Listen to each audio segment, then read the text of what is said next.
नमस्कार, आप देख रहे हैं संसद टीवी का बेहद खास कार्यक्रम संवाद। आपके साथ मैं हूं प्रांजलि सिंह और आज के हमारे खास मेहमान हैं केंद्र में मंत्री और असम के पूर्व मुख्यमंत्री सर्बानंद सोनोवाल। अभी उनके पास पोर्ट्स, शिपिंग, वाटरवेज, आयुष मंत्रालय मौजूद है। सर्बानंद जी, स्वागत है आपका संसद टीवी पर। नमस्कार। बहुत खास मुद्दे पर आज बातचीत करने के लिए, या मैं कहूँ कि आपसे समझने के लिए आज हम यहाँ पर आए हैं। नेशनल मास्टर प्लान गति शक्ति योजना 100 लाख करोड़, एक प्लान 100 लाख करोड़, 100 लाख करोड़ में 14 जीरो आते हैं। ऐसी क्या खास बात है, जनता को आप समझाइए, क्या है गति शक्ति योजना? सबसे पहले तो मैं माननीय प्रधानमंत्री जी को विशेष रूप से धन्यवाद देना चाहता हूं, क्योंकि उन्होंने देशवासियों का शक्ति बढ़ाने के लिए एक बहुत बड़ा निर्णय लिया है, उन्होंने बड़ी कदम उठाए हैं। पीएम गति शक्ति जो नेशनल मास्टर प्लान जी, मल्टी मॉडल कनेक्टिविटी, इनका मूल मकसद है कि हिंदुस्तान को दुनिया का सर्वश्रेष्ठ राष्ट्र के हिसाब से खड़ा करना है और उस लक्ष्य को हासिल करने के लिए हमें ऐसा एक परिकल्पना प्रस्तुत करना होगा जिस परिकल्पना के जरिए देशवासी का शक्ति हम सारे प्रक्रिया में शामिल कर सके। गति शक्ति हमारे विकास की यात्रा को जी, और भी मजबूत बनाए। तो इसके लिए आज प्रधानमंत्री जी ने दुनिया में जो भी डेवलप्स नेशन है उनका साथ मुकाबला करना होगा। मुकाबला करने के लिए देश का सही योजना अगर हम प्रस्तुत ना करें, यह संभव नहीं है। हमारे किसानों का जो शक्ति, युवाओं को जो शक्ति, महिलाओं का जो शक्ति, इंडस्ट्रियलिस्टों का जो शक्ति, हर सेक्टर में बसे हुए शक्ति को उजागर करना होगा और उसी शक्ति की द्वारा हम देश को मजबूत बनाना होगा। तो इसलिए आज विकास की गति को शक्ति देने के लिए यह योजना प्रधानमंत्री जी ने लाया है।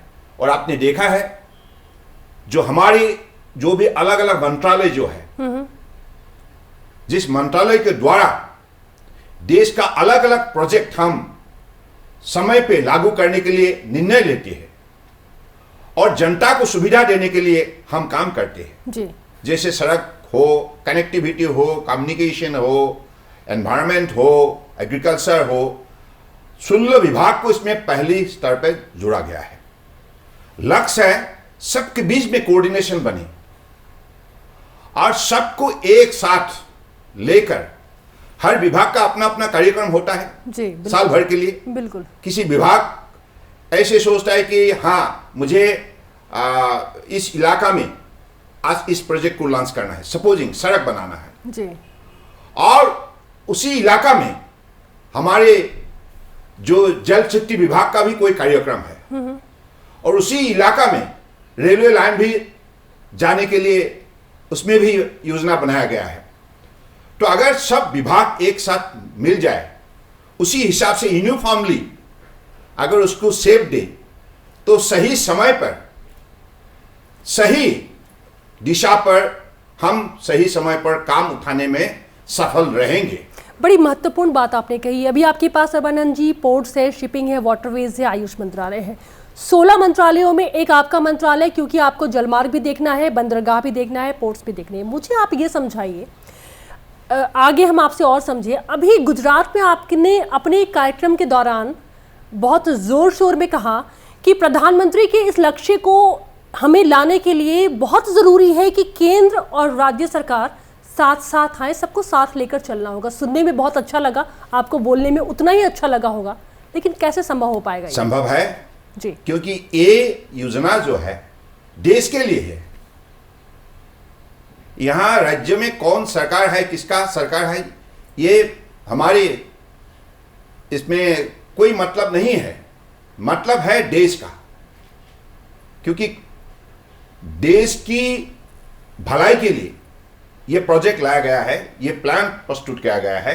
इसलिए हर प्रदेश इसमें शामिल होना होगा, क्योंकि हम लोगों ने जब गुजरात में वेस्टर्न जोन के लिए पहला कदम पीएम गति शक्ति नेशनल मास्टर प्लान के सिलसिले में हमने जब सभा आयोजन किया, तो हम लोगों ने 5 स्टेट को बुलाया, मध्य प्रदेश, गुजरात, गोवा, महाराष्ट्र और आपके राजस्थान।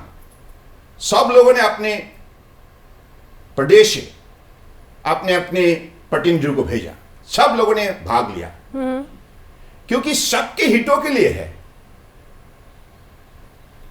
अगर केंद्रीय सरकार का कोई भी प्रोजेक्ट कहीं भी लागू होना है, इंप्लीमेंट करना है, ये तो देश के कहीं ना कहीं किसी न किसी प्रदेश में ही होंगे। तो इसलिए प्रदेश को इस विषय पर साथ में लेकर आगे बढ़ना होगा, और मुझे लगता है कि हर प्रदेश इस विषय को गंभीर रूप से उपलब्धि करेंगे, उनकी भलाई के लिए है। एक सवाल और मेरे दिमाग में, चलिए राज्य सरकारों के साथ में आपने बातचीत कर ली, वहाँ पे आपने कोऑर्डिनेट कर दिया, लेकिन जो प्राइवेट सेक्टर्स हैं उनके साथ में कोऑर्डिनेट करने के लिए क्या प्लानिंग है? मान लीजिए कोई गैस पाइपलाइन है, तो अगर कोई प्राइवेट कंपनी डाल रही है, उनके साथ में कैसे आप सब समन्वय स्थापित कर रहे हैं? नहीं, ये पीपीपी मोड में तो जाएगा, क्योंकि हम तो सब देशवासियों को मदद करने के लिए ये योजना बनाया है, देशवासियों को। यहां अलग नहीं हो सकता कोई। अगर प्राइवेट प्लेयर्स कोई भी इंडस्ट्री वो कहीं भी उसमें वो अगर सेटअप करना चाहे, तो उनके लिए भी कनेक्टिविटी, कम्युनिकेशन बहुत जरूरी है जी। वो देश का ही एक मतलब हिस्सा है। तो उसी हिसाब से देशवासियों को विकास के रास्ते पर सबको साथ लेकर आगे चलना हम सबका एक फर्ज बनता है, कर्तव्य बनता है। तो इस मोदी जी ने इस उपलब्धि को जगाने के लिए आज इतना महत्वपूर्ण कदम उठाया है। तो मुझे लगता है कि आपको भी शायद समझ में आया होगा, क्योंकि एक एक विषय पर कभी कभी कोऑर्डिनेशन ना होने की वजह से प्रगति में काफी विलंब होता है, और जनता इसके लिए विशेष रूप से जनता को भुगतना पड़ता है, और जनता का पैसा बेकार जाता है, टैक्स पेयर का पैसा बेकार जाता है।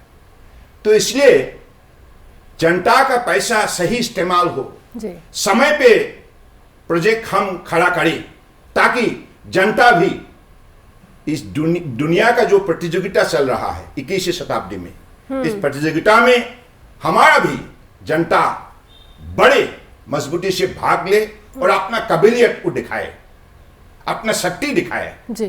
क्योंकि 130 करोड़ एक इतना बड़ा देश, इतना बड़ा आबादी, कितना बड़ा शक्ति मौजूद है, यह उपलब्धि माननीय प्रधानमंत्री जी ने की है। तो इसलिए उनकी कार्यकाल में जो विकास हुई है, जो प्रगति हुई है, सब लोगों ने देखा है। इसलिए उन्होंने जो उदाहरण खड़ा किया है, ईमानदारी से उन्होंने जो निष्ठा से मेहनत की है सुबह शाम, और आज देशवासियों का विश्वास जाग उठा है, देशवासियों का आत्मविश्वास जाग उठा है, और सबको लगने लगा है कि मोदी जी के नेतृत्व में ही ये देश दुनिया के सर्वश्रेष्ठ राष्ट्र बन सकता है।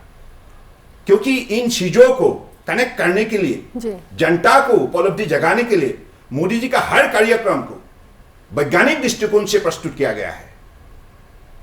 अब देखिए डिजिटल इंडिया, डिजिटल इंडिया पहले तो लोग समझते नहीं थे, आज आम जनता डिजिटल इंडिया से सबसे ज्यादा लाभ उठाने में सफल हुई है, क्योंकि उनकी उपभोक्ता को उनकी खाते में जो पैसा जाना चाहिए केंद्र सरकार से, राज्य सरकार से, और डिजिटल रूट के जरिए सही समय पर वो पैसा उपभोक्ताओं का पास पहुंच जाती है, उसमें कोई बीच में साइफोनिंग नहीं होती।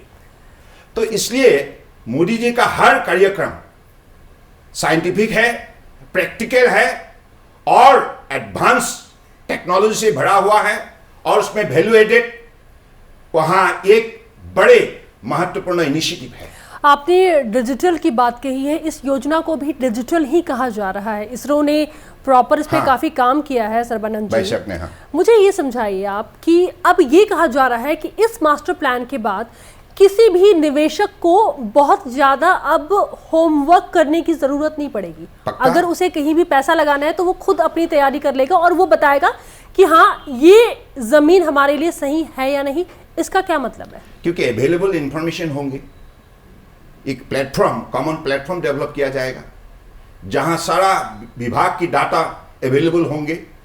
कोई भी अगर चाहे कुछ जानकारी लेने के लिए अगर आराम से हो डिजिटल माध्यम से इस जानकारी ले सकता है, बीच में कोई रुकावट नहीं होंगी, तो सारा प्रक्रिया ट्रांसपेरेंट होंगे और ईज ऑफ डूइंग बिजनेस जो हम कहते आए हैं, ईज ऑफ डूइंग बिजनेस के सिलसिले में ये विशेष लाभजनक होंगे कि कोई भी इन्वेस्टर अगर इन्वेस्ट करना चाहे उनके लिए क्या सुविधा चाहिए, उनके लिए कनेक्टिविटी, कम्युनिकेशन, ये जो उनके लिए इंफ्रास्ट्रक्चर फैसिलिटी चाहिए, ये इंफ्रास्ट्रक्चर फैसिलिटी भी अवेलेबल हो जाएंगे। तो मुझे लगता है कि जो पीएम गति शक्ति नेशनल मास्टर प्लान के जरिए अगले दिनों में भारत निश्चित रूप से दुनिया का सर्वश्रेष्ठ राष्ट्र बनने का ये निश्चित है। आपने एक और बात कही है गुजरात में कि इस प्लान के बाद में जो लॉजिस्टिक की लागत है वो कम हो जाएगी, लेकिन इसका फायदा क्या है? फायदा इसमें आम जनता की है। कम पैसा में ट्रांसपोर्टेशन जब होंगे तो जनता को भी इसका लाभ होगा। अगर ट्रांसपोर्टेशन कॉस्ट बढ़ेगा तो सामान का कॉस्ट भी बढ़ जाएगा जी, और हम दुनिया के मार्केट में कंपटीशन में हमारे लिए दिक्कत होगा, क्योंकि दुनिया में हमारे लिए जो बाजार है, इस बाजार में हमको भाग लेने के लिए अगर हमारा कॉस्ट ऑफ प्रोडक्शन कम होंगे तो स्वाभाविक रूप से एक्सपोर्टर के लिए भी बहुत बेनिफिट होंगे दुनिया का बाजार कब्जा करने के लिए। जो अलग अलग आज देश ने उनकी कॉस्ट ऑफ प्रोडक्शन कम होने की वजह से जी काफी कंपटीशन में आगे बढ़ चुका है, तो इसलिए ये बहुत बड़ा एक सुनहरा मौका होंगे। हमारे जो भी मैन्युफैक्चरिंग यूनिट है, जो भी हमारे अलग अलग सामान उत्पादन जो करने वाला जी इंडस्ट्रियल सेक्टर है, उनके लिए भी बहुत लाभजनक होंगे और जनता के लिए लाभजनक होंगे। आज मोदी जी ने मोड ऑफ ट्रांसपोर्टेशन, चाहे रेलवे हो, रोडवे हो, वाटरवेज हो, अलग अलग मोड ऑफ ट्रांसपोर्टेशन को आगे बढ़ाने के लिए महत्वपूर्ण कदम उठाया है। हमें भी लक्ष्य दिया है बाय मैरीटाइम इंडिया विजन 2030 तक हमारे जो जलमार्ग के जरिए जो भी कार्गो का ट्रांसपोर्टेशन होंगे उसका कुल मिला के 200 मिलियन टन तक उसका लक्ष्य पूरा करने के लिए निर्देश जारी किया है। वो लक्ष्य हमने तय किया है और आपके लिए एक बड़े इंपॉर्टेंट जानकारी है, 2014 में हमारा कार्गो वेसल का मूवमेंट सिर्फ 16 मिलियन टन थे और मोदी जी के कार्यकाल में आप 85 मिलियन तक आ गए सिर्फ 7 इयर्स में।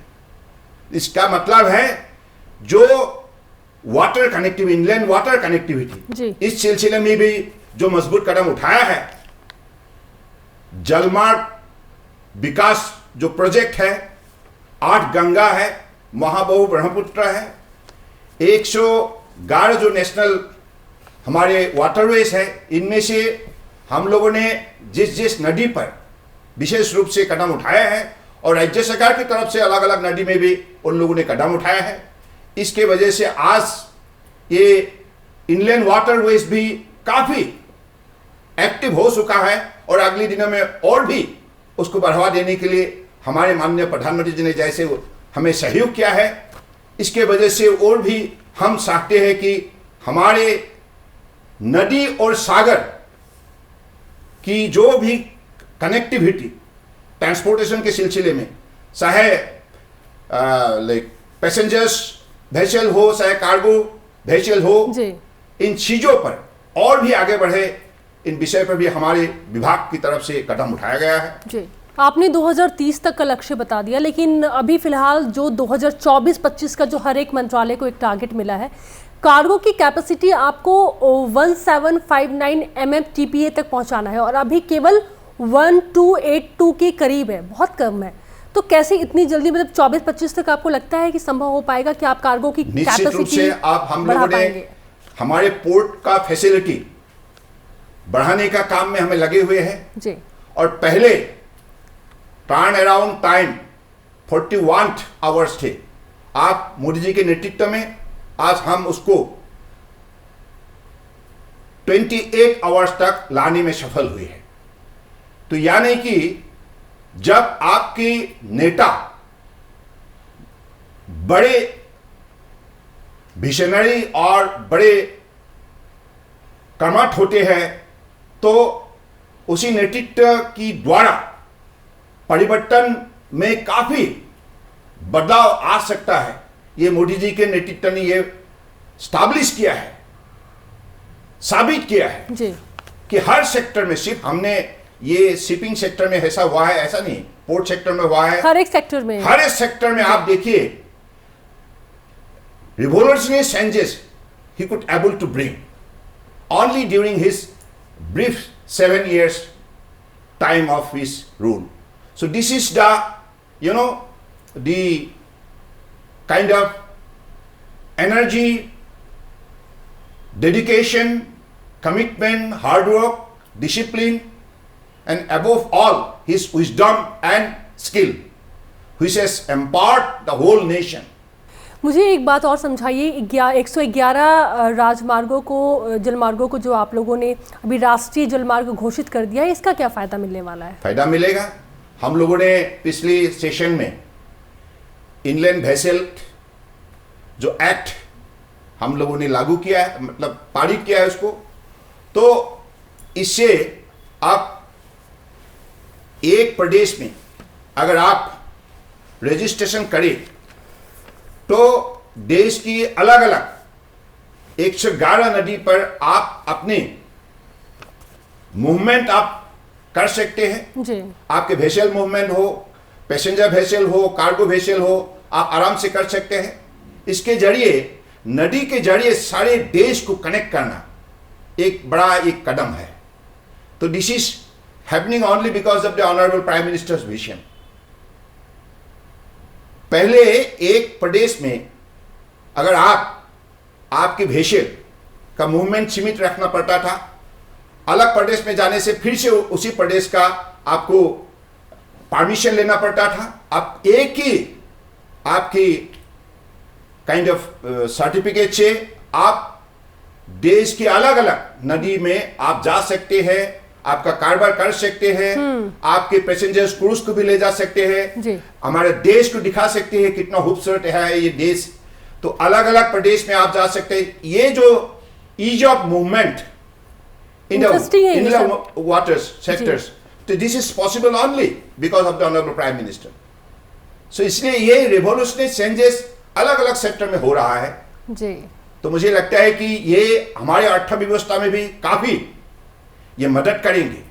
मंत्रालयों को कितना काम करना पड़ रहा है, कितना आप लोगों से फॉलो अप कितना लेते हैं प्राइम मिनिस्टर? हाँ लेते हैं, तो हमारे मंत्रालय की तरफ से रिपोर्टिंग होते रहता है जी, क्योंकि ये तो हमारी एक काइंड ऑफ नॉर्मल एक्सरसाइज है। We are all accountable. पहले से तो काम बढ़ चुका है, काफी काम, निश्चित रूप से काम बढ़ चुका है। 24-25 का टारगेट मिला है आपको?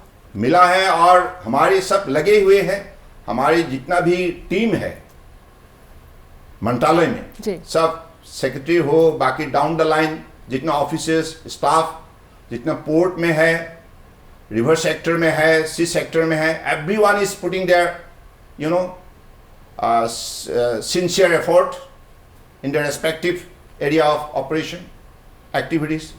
एक सवाल मैं आपसे और समझना चाह रही हूँ कि आपने कहा कि प्राइम मिनिस्टर लगातार फॉलो अप करते रहते हैं, तो जो टारगेट्स हैं उसको लेकर के कहीं ना कहीं एक मंत्री होने के नाते आपके साथ में लोग हैं काम करने के लिए, लेकिन चिंता होती है, टेंशन होता है? निश्चित रूप से होता है, क्योंकि इसलिए हमें भी देखना पड़ता है सुबह शाम काम कितना हो रहा है, कहाँ कहाँ क्या काम पेंडिंग है। इन चीज़ों को रिव्यू हर 2-3 दिन का बाद हमको करना पड़ता है, क्योंकि देखिए माननीय प्रधानमंत्री जी ने कहा है अगर मेहनत करोगे तो मंजिल दिखाई देगा, कठोर परिश्रम का बिना परिवर्तन संभव नहीं है।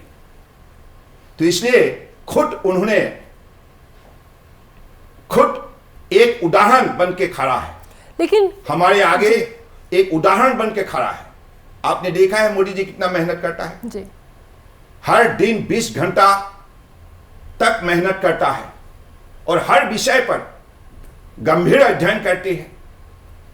डिसिप्लिन है, डेडिकेशन है, डिवोशन है।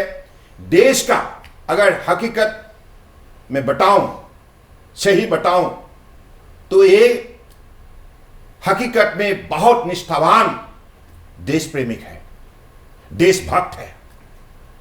क्योंकि इतना समय तो हम भी नहीं दे सकते, इतना मेहनत मैं भी नहीं कर सकता।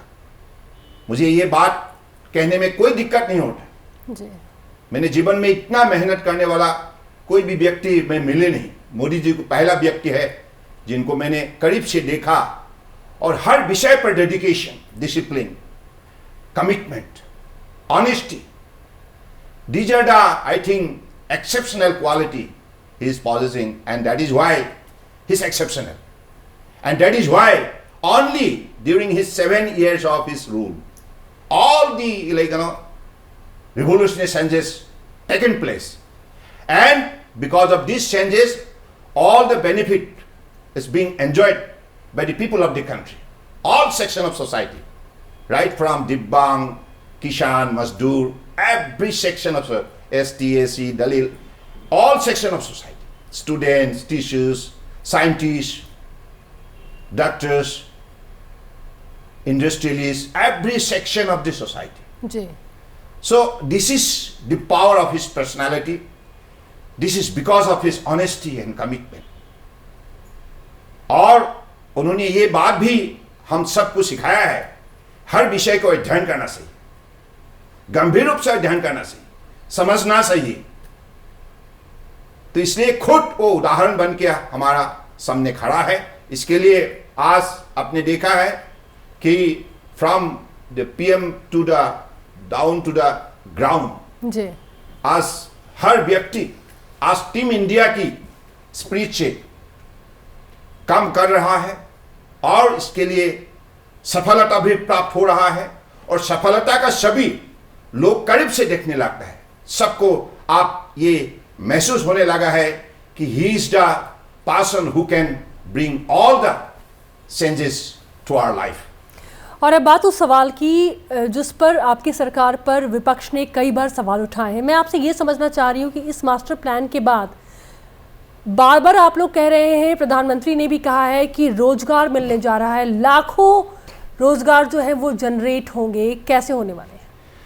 कनेक्टिविटी जब बन जाएंगे, इंफ्रास्ट्रक्चर जब बन जाएंगे जी, तो किसान से लेकर मजदूर, हर युवा, सबको मौका मिलेगा। अभी इन चीजों को पहले पिछली सरकार ने इन चीजों को ध्यान नहीं दिया, लेकिन मुझे जिनसे ध्यान दिया है, गंभीर रूप से लिया है। ये हमारे जनता के जीवन का प्रगति में सबसे बड़ा बाधा है।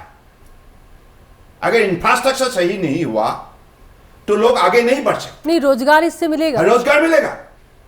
वही मैं सवाल कर रही हूँ। अगर रोजगार क्यों नहीं मिलेगा?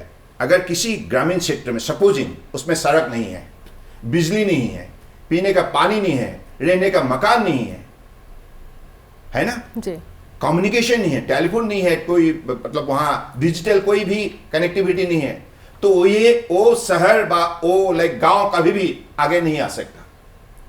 उनको अगर ये मिल गया तो हर व्यक्ति का कैपेसिटी बिल्डिंग में एक बहुत बड़ा योगदान होता है। हर व्यक्ति का आत्मविश्वास जाग उठता है। उनकी व्यक्तित्व में जो भी शक्ति होता है उस शक्ति को उजागर करने के लिए उनको भी मौका मिलता है। अलग अलग इलाका में छोटी बड़ी इंडस्ट्री, अलग अलग इंडस्ट्री वहां जब निर्माण होंगे जी, वहां रोजगार मिलेगा। क्योंकि टाइम के हिसाब से अगर लोग चलने लगे टाइम के हिसाब से अगर उनकी लिए हुए सिद्धांत को अगर वो निर्णय लेने में, लागू करने में अगर वो सफल रहे तो उनकी कैपेसिटी बिल्डिंग हो जाता है, कैपेसिटी बढ़ जाता है, शक्ति बढ़ जाता है, एम्पावर हो जाता है। तो उसी हिसाब से वो अलग अलग कर्म क्षेत्र में अपना कदम रखने में सफल होते हैं। चलिए, आखिर में सर्बानंद जी, एक राज्य के मुख्यमंत्री से लेकर कैबिनेट तक का सफर, कौन सा सफर ज्यादा आसान लग रहा है? हकीकत बोलूं तो life is a the process of learning. तो इसलिए आज चीफ मिनिस्टर असम में जब रहे तब भी मुझे माननीय प्रधानमंत्री जी का मार्गदर्शन और आशीर्वाद और सहयोग, सलाह मिलते रहे। अभी भी और करीब से काम करने का भी एक सुनहरा मौका मिला है। तो ये हमारे जीवन का सबसे बड़ी उपलब्धि है। अभी करीब से पीएम साहब का साथ सभा करने का मौका मिला है जी। और सीखने का मौका मिला है। सबसे बड़ी बात है सीखने का। उन्होंने राजनीति की धरती पर एक नया सोच, नया रिवॉल्यूशन खड़ा किया है। पहले जो भी पॉलिटिशियन, इन पर लोगों का एक बहुत पुअर परसेप्शन थे, लेकिन अब बदल चुका है।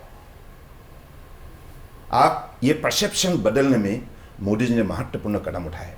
इसका मूल कारण है मोदी जी का ऑनेस्टी। उन्होंने देशवासियों का आगे ऐसा उदाहरण खड़ा किया, कैसे सही नियत अगर आपका पास है तो आप कैसे समाज को बदल सकते हैं, देश को बदल सकते हैं, कैसे जीवन, हमारे आम जनता को जीवन में परिवर्तन ला सकते हैं जी। मोदी जी खुद उदाहरण बने। तो इसलिए हमारे लिए बहुत बड़ा सुनहरा मौका है सीखने का, काम करने का, प्रधानमंत्री के का, साथ में और मेहनत करने का।